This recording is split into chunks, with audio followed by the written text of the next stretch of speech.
हरि ओम।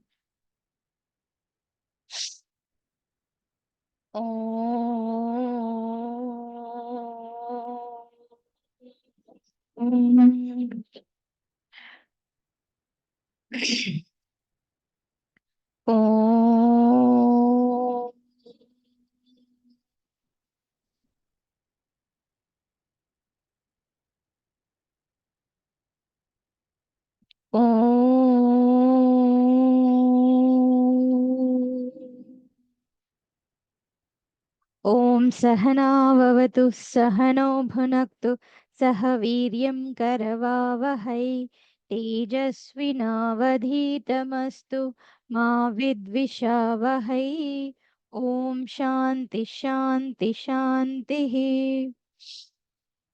ओम गुरुर्ब्रह्मा गुरुर्विष्णुः गुरुर्देवो महेश्वरः गुरुरेव परं ब्रह्म तस्मै श्री गुरवे नमः। ओम पार्थाय प्रतिबोधितां भगवता नारायणेन स्वयं व्यासेन ग्रथितां पुराणमुनिना मध्ये महाभारतम् अद्वैतामृतवर्षिणीं भगवतीम् अष्टादशाध्यायिनीम् अम्ब त्वामनुसन्दधामि भगवद्गीते भवद्वेषिणीम्। ओम श्री चिन्मयाय नमः। ओम श्री चिन्मय सद्गुरवे नमः। ओम श्री चिन्मय सद्गुरवे नमः। ओम श्री चिन्मय सद्गुरवे नमः। ओम श्री चिन्मय सद्गुरवे नमः। ओम श्री चिन्मय सद्गुरवे नमः। ओम श्री चिन्मय सद्गुरवे नमः। ओम श्री चिन्मय सद्गुरवे नमः। ओम श्री चिन्मय सद्गुरवे नमः। ओम श्री चिन्मय सद्गुरवे नमः। ओम श्री चिन्मय सद्गुरवे नमः।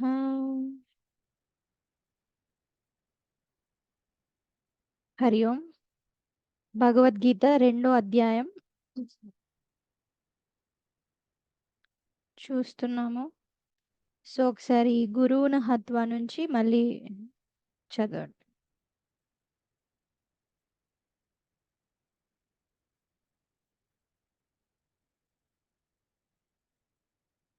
ఇంకా రమాదేవి గారు గురువున హత్వ.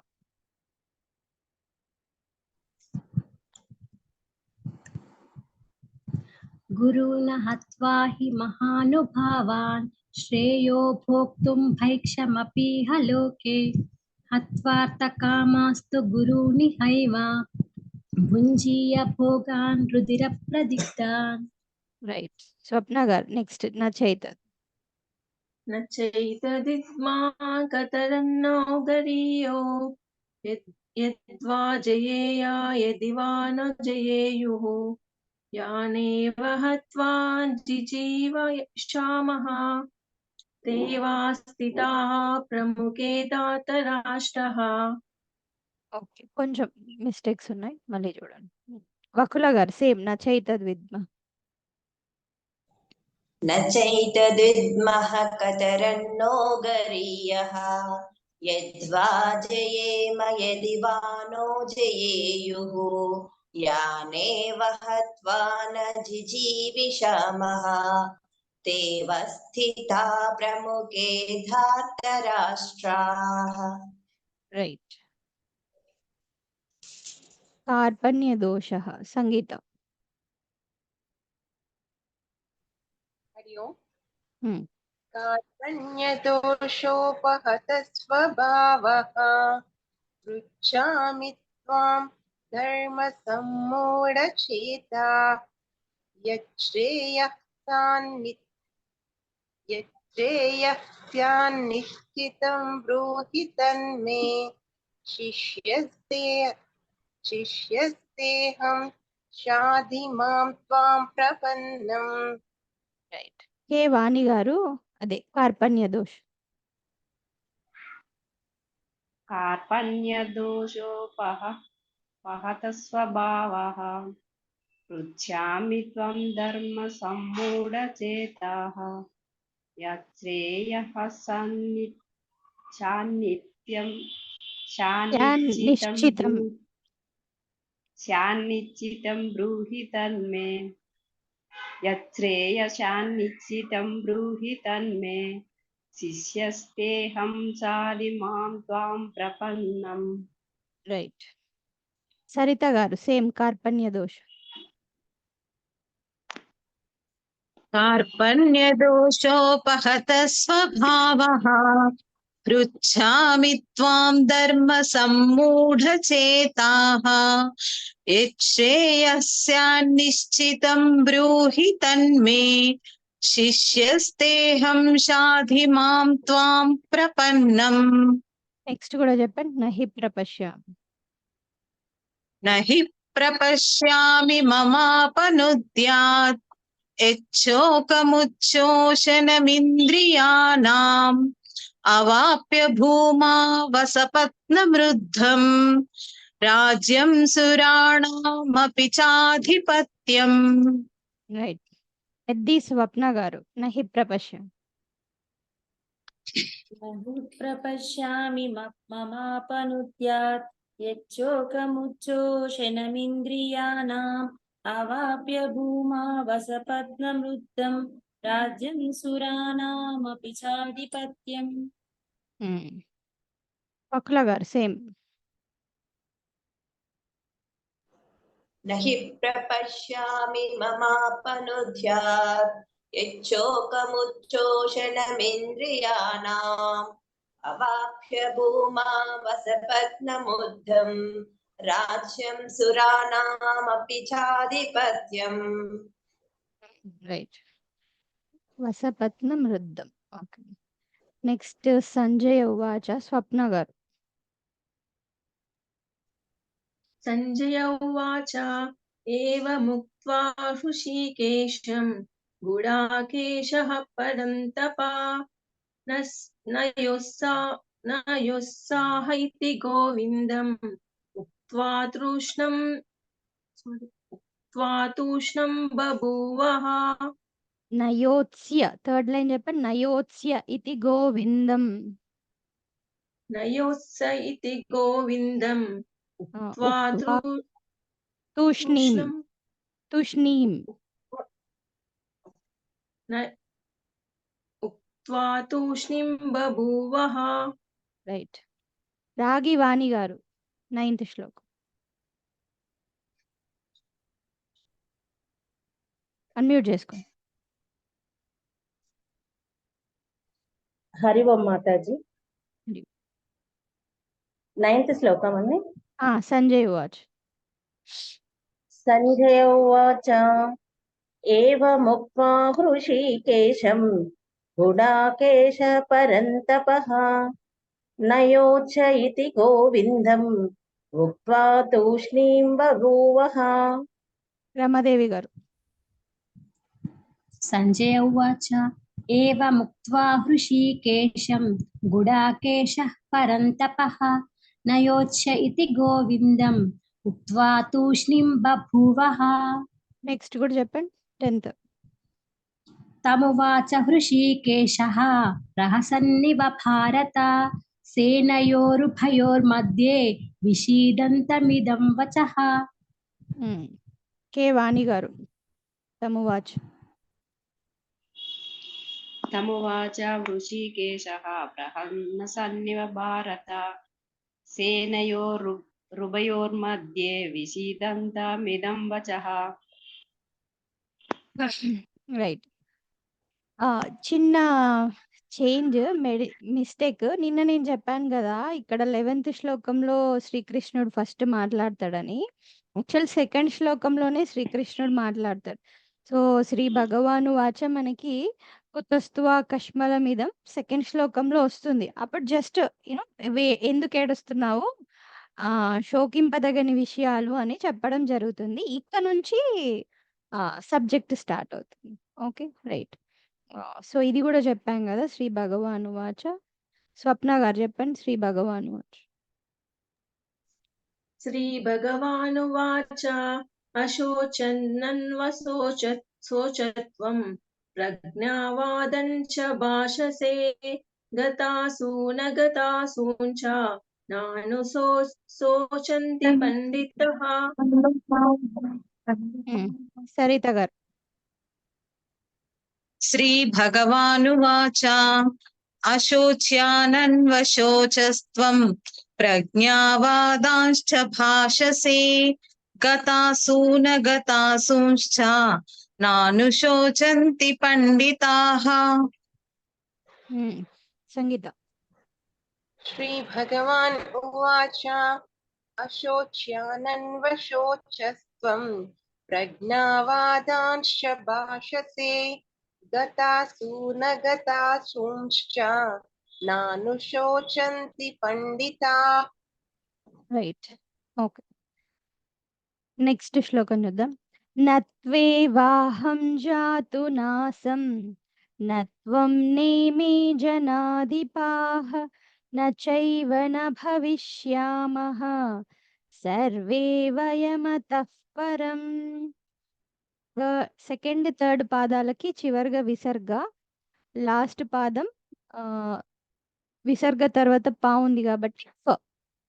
ఓకే, నత్వేవాహం జాతు నాసం నత్వేవాహం జాతు నాసం నత్వేవాహం జాతు నాసం నత్వం నేమే జనాధిపాః నత్వం నేమే జనాధిపాః నత్వం నేమే జనాధిపాః నచైవ న భవిష్యామః నచైవ న భవిష్యామః నచైవ న భవిష్యామః సర్వే వయమతః పరం.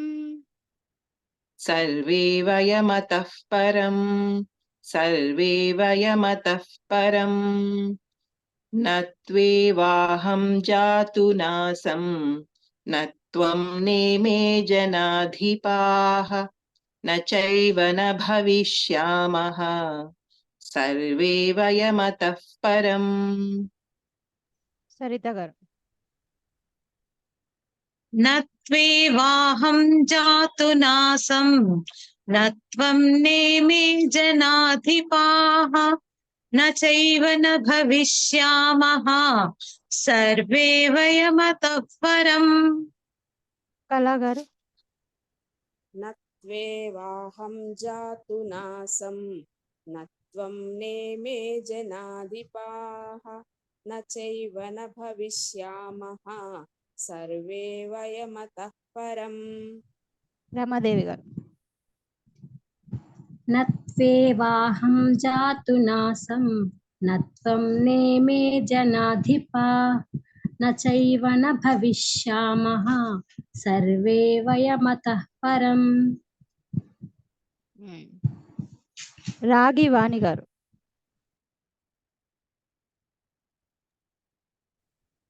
నత్వేవాహం జాతు నాసం నత్వం నేమే జనాధిపాః నచైవ న భవిష్యామః సర్వే వయమతః పరం.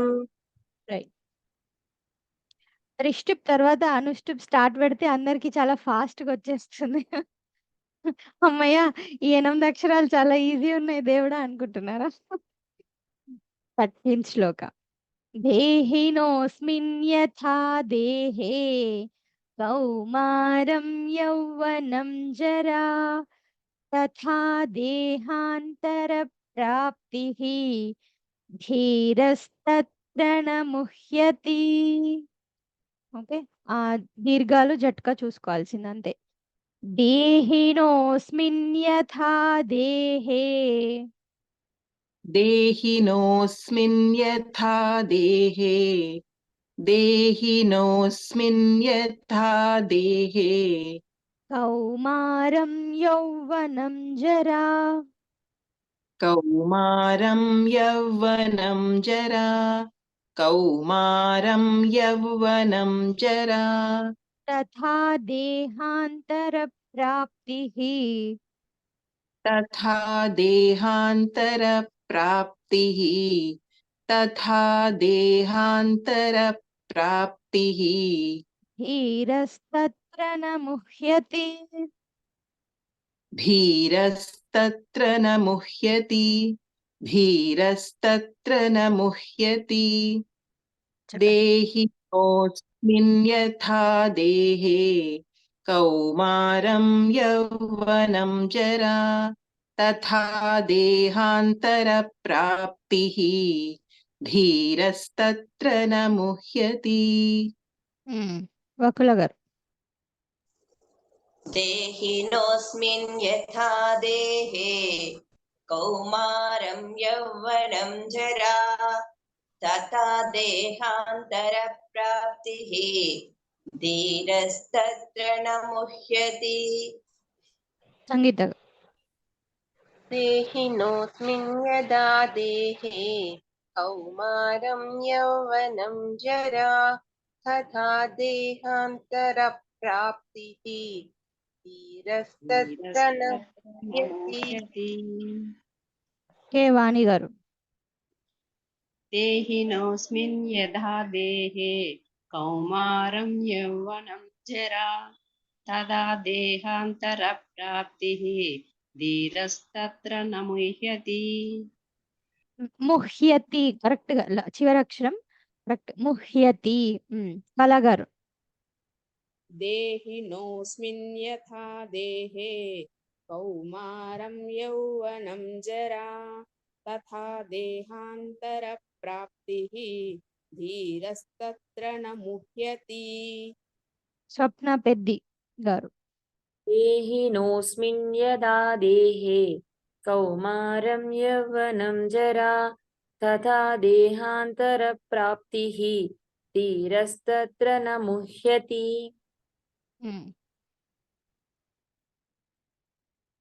స్వప్న గారు देहिनोऽस्मिन् यथा देहे कौमारं यौवनं जरा तथा देहान्तरप्राप्तिः धीरस्तत्र न मुह्यति మళ్ళీ లాస్ట్ లైన్ మళ్ళీ ధీరస్తత్ర धीरस्तत्र न मुह्यति మళ్ళీ ధీరస్తత్ర న ముహ్యతి धीरस्तत्र न मुह्यति సాకి తావొత్తుంది తర్వాత తాకి రావొత్తుంది తత్ర धीरस्तत्र न मुह्यति యాక్చువల్ గా సంధి ఎలా విడదీస్తారంటే ధీరహ ప్లస్ తత్ర ధీరహ ప్లస్ తత్ర కలిపేసినప్పుడు త వస్తుంది ధీరస్తత్ర న ముహ్యతి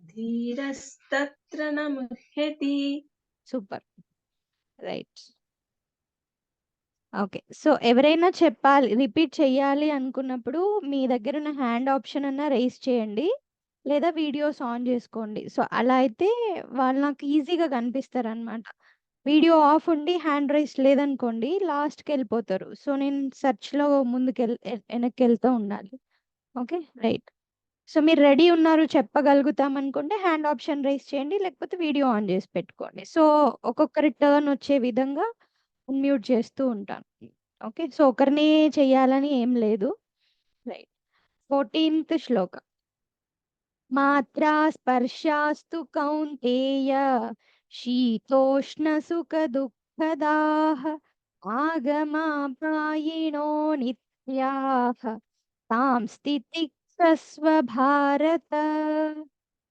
సెకండ్ పాదంలో విసర్గ చివరికి థర్డ్ పాదంలో కూడా విసర్గ చివరికి ఇక్కడ ఆగమ అపాయినః అనిత్యాః ఓకే సో కలిపేసినప్పుడు ఏమవుతుంది ఆ మాత్ర పోతుంది ఇక్కడ అనిత్యాః ఆలోపించి ఆగమాపాయినో నిత్యాః అని వస్తుంది ఓకే మాత్రా స్పర్శాస్తు కౌంతేయ మాత్రా స్పర్శాస్తు కౌంతేయ మాత్రా స్పర్శాస్తు కౌంతేయ శీతోష్ణ సుఖ దుఃఖదాః శీతోష్ణ సుఖ దుఃఖదాః శీతోష్ణ సుఖ దుఃఖదాః आगमापायिनो नित्याः आगमापायिनो नित्याः आगमापायिनो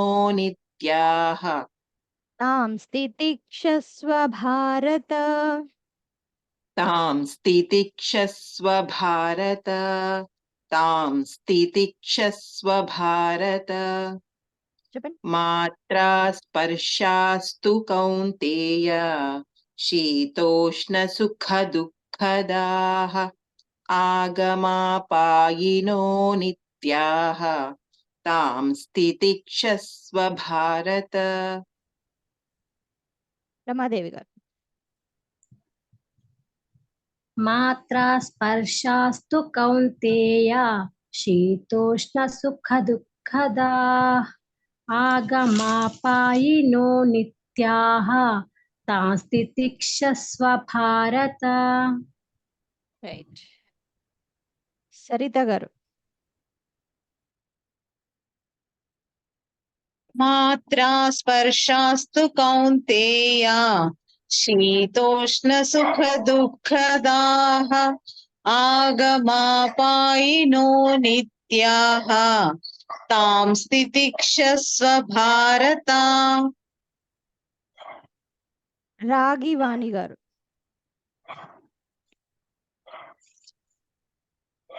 मात्रा स्पर्शास्तु कौन्तेय शीतोष्णसुखदुःखदाः आगमापायिनो नित्याः तां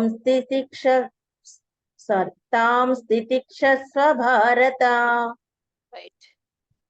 కే వాణి గారు.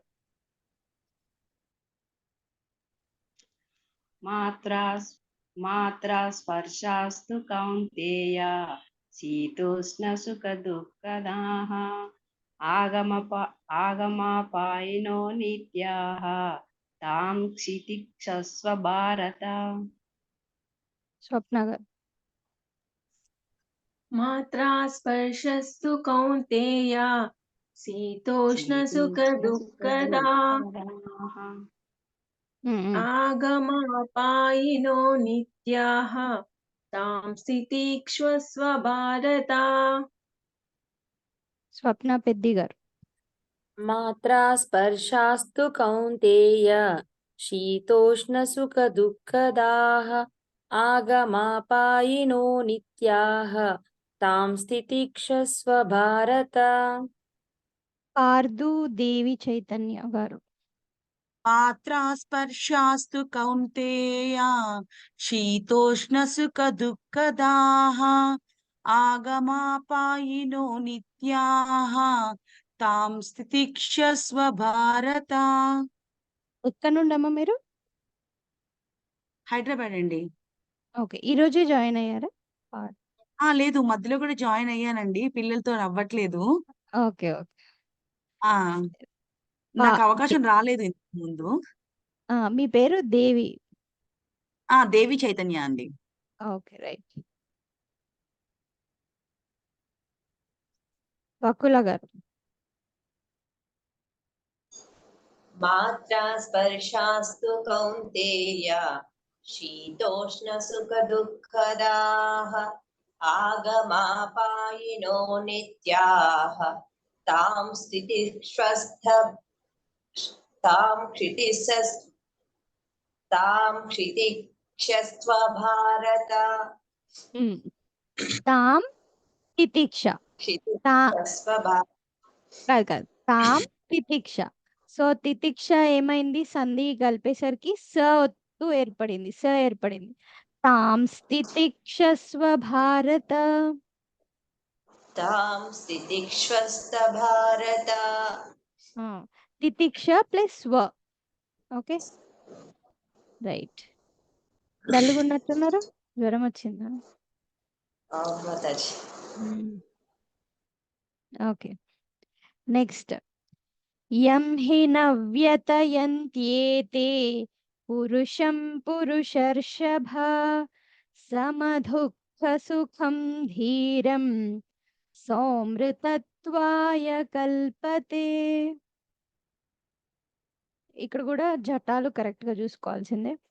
యం హి న వ్యథయంత్యేతే యం హి న వ్యథయంత్యేతే యం హి న వ్యథయంత్యేతే పురుషం పురుషర్షభ పురుషం పురుషర్షభ పురుషం పురుషర్షభ సమదుఃఖ సుఖం ధీరం సమదుఃఖసుఖం సమదుఃఖసుఖం ధీరం సమదుఃఖసుఖం ధీరం సోమృతత్వాయ కల్పతే సోమృతత్వాయ కల్పతే సోమృతత్వాయ కల్పతే యం హి న వ్యథయంత్యేతే పురుషం పురుషర్షభ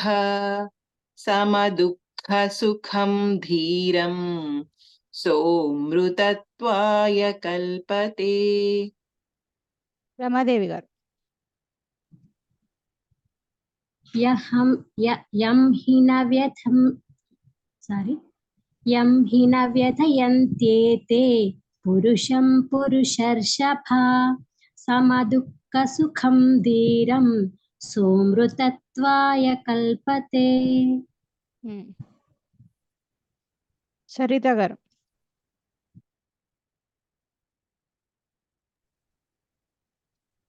యం హి న వ్యథయంత్యేతే పురుషం పురుషర్షభా సమదుఃఖసుఖం ధీరం సోమృతత్వాయ కల్పతే.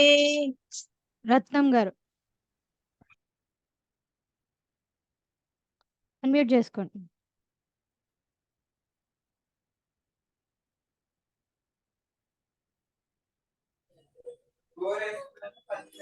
యం హి న వ్యథయంత్యేతే పురుషం పురుషర్షభ సమదుఃఖ సుఖం ధీరం సోమృతత్వాయ కల్పతే.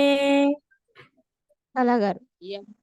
యం హి న వ్యథయంత్యేతే పురుషం పురుషర్షభ సమదుఃఖ సుఖం ధీరం సోమృతత్వాయ కల్పతే. దేవి గారు. యం హి న వ్యథయంత్యేతే పురుషం పురుషర్షభా సమదుఃఖసుఖం ధీరం సోమృతత్వాయ కల్పతే. వాణి గారు. రాగి వాణి గారు. యం హి న వ్యథయంత్యేతే పురుషం పురుషర్షభా సమదుఃఖసుఖం ధీరం సోమృతత్వాయ కల్పతే. సంగీత. యం హి న వ్యథయంత్యేతే పురుషం పురుషర్షభా సమదుఃఖసుఖం ధీరం సోమృతత్వాయ కల్పతే. రైట్. సో ఇక్కడ ఒక్కటి కొంచెం కామన్ మిస్టేక్ అందరిది. ఫస్ట్ లైన్ లో వ్యథ అనండి, వ్యథ కాదు వ్యథ. రైట్. థ చూసుకోండి కొంచెం. నెక్స్ట్ 16 శ్లోకం. నాసతో. ఇప్పుడు ఇక్కడ ఎప్పుడు కానీ అమాత్ర, ఇక్కడ ఇది చూడండి ఫస్ట్ లైన్ లో ఇది ఉంది కదా, ఇంతకు ముందు శ్లోకంలో సోమృతత్వాయ అయినా కూడా ఏంటి అంటే సహ అమృతత్వాయ. సో ఆ అనే అక్షరాన్ని మొత్తం పలకట్లేదు, కానీ లైన్ లో కలిపి పలికినప్పుడు మృతం అనొద్దు మనం. మనకి మృతం అనేది వర్డ్ కాదు, అమృతం అనేది వర్డ్. ఓకే. సో ఇక్కడ కూడా ఎక్కడైనా సరే ఇది ఈ సింబల్ ఏంటి అంటే అమాత్ర లోపించడం అనమాట. సగం అమాత్ర పలకాలి. ఇక్కడ వర్డ్ అమృతం, కానీ రాయడంలో ఆ లోపిస్తుంది, ఆ ఉండదు అన్నట్టు. సో నెక్స్ట్ శ్లోకంలో కూడా 16th లో కూడా నాసతో విద్యతే భావః. నా అసత్ అన్నమాట, అది సత్ కాదు. ఓకే. సో ఇది గుర్తుపెట్టుకోవాలి, లేకపోతే మీనింగ్స్ అన్ని మారిపోతుంటాయి మళ్ళీ. నాసతో విద్యతే భావః నా భావో విద్యతే సతః ఉభయోరపి దృష్టోంతః त्वनयोस्तत्त्वदर्शिभिः ओके नासतो विद्यते भावः नासतो विद्यते भावः नासतो विद्यते भावः न भावो विद्यते सतः नाभावो विद्यते सतः नाभावो विद्यते सतः उभयोरपि दृष्टोऽन्तः उभयोरपि दृष्टोऽन्तः उभयोरपि दृष्टोऽन्तः त्वनयोस्तत्त्वदर्शिभिः त्वनयोस्तत्त्वदर्शिभिः त्वनयोस्तत्त्वदर्शिभिः नासतो विद्यते भावः न भावो विद्यते सतः उभयोरपि दृष्टोऽन्तः त्वनयोस्तत्त्वदर्शिभिः రమాదేవి గారు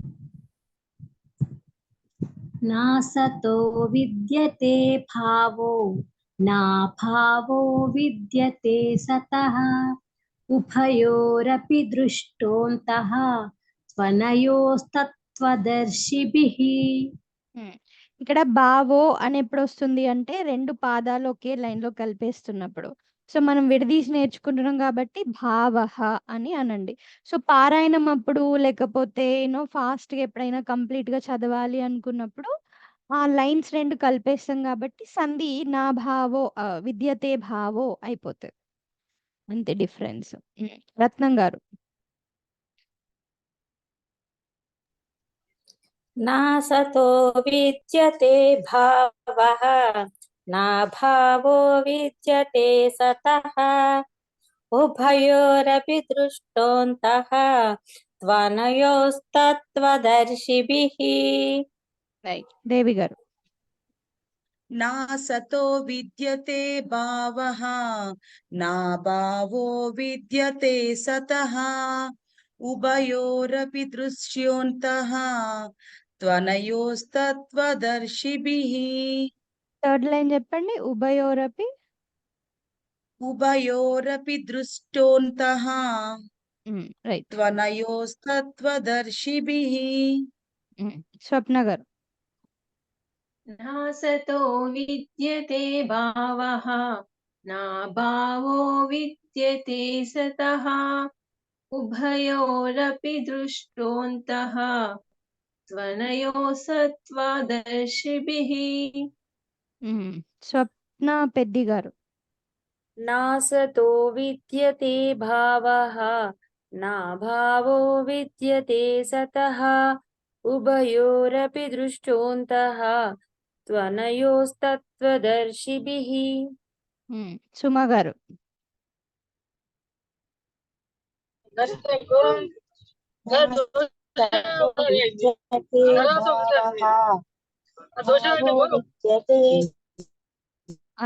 సుమ గారు వాయిస్ బ్రేక్ అవుతుంది ఎక్కడో ఉన్నట్టున్నారు సిగ్నల్ ప్రాబ్లం అనుకుంటా ఓకే కళగా ఓకే ఓకే नासतो विद्यते भावः विद्यते सतः उभयोरपि दृष्टोऽन्तः त्वनयोस्तत्त्वदर्शिभिः నాగమణి గారు ఎవరో చెప్తారండి నాగమణి గారు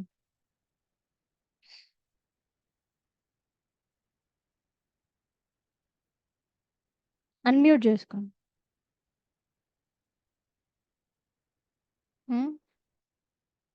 లేరు శ్రీ సాయి శ్రీ సాయి అని ఉంది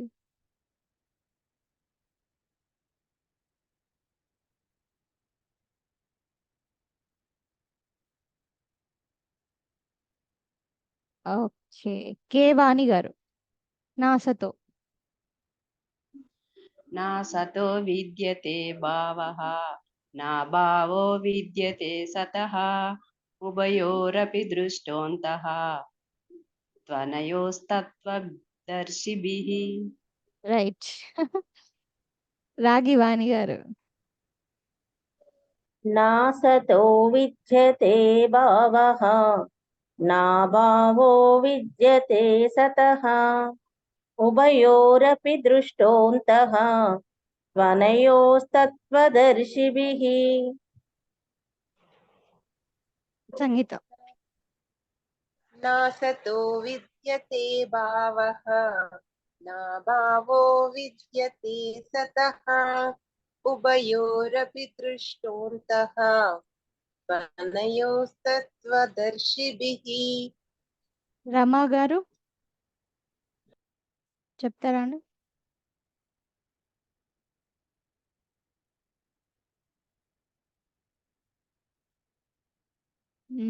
శైలజ గారు అన్మ్యూట్ చేసుకో.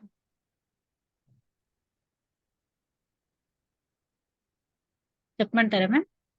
చెప్పండి. నాసతో. నాసతో విద్యతే భావః నా భావో విద్యతే సతః ఉభయోరపి దృష్టోऽन्तः తన్వయో సత్వదర్శిభిః. త్వనయో.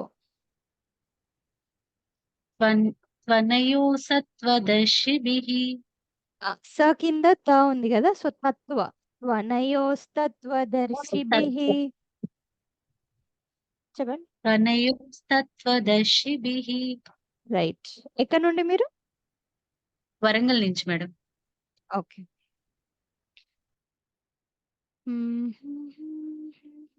వకుల గారు.